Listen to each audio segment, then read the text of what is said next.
નમસ્કાર વિદ્યાર્થી મિત્રો, જ્ઞાન વિદ્યાપીઠના મેથ્સ મેજિકમાં તમારું હાર્દિક સ્વાગત છે।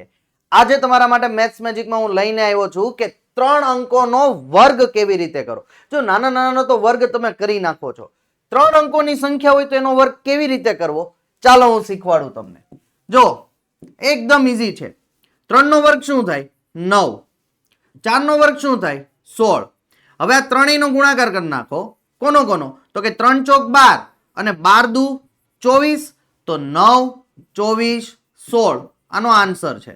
આમાં કાંઈ જ તમારે કરવાનું નથી, પણ આ ટ્રીક ક્યારે એપ્લાય કરશો? જ્યારે વચ્ચે 0 હોય। ઓકે, જો ન સમજાણું ફરીથી કહું। 4 નો વર્ગ શું થાય? 16। 7 નો વર્ગ શું થાય? 49। હવે આ ત્રણેયનું કરો। 7 ચોક 28, 28 દુ શું થાય? 56। આનો આવી ગયો આન્સર। આવી જ રીતે આનો આન્સર તમારે મને કોમેન્ટમાં કહેવાનું છે, એટલું જ ઈઝી છે। તો હવે તમે આના વર્ગ એકદમ આસાનીથી કરી શકો છો। મેથ્સ મેજિકના આવા જ વિડીયો જોવા માટે અમારી ચેનલ જ્ઞાન વિદ્યાપીઠને લાઈક કરો, શેર કરો અને સબસ્ક્રાઇબ કરો।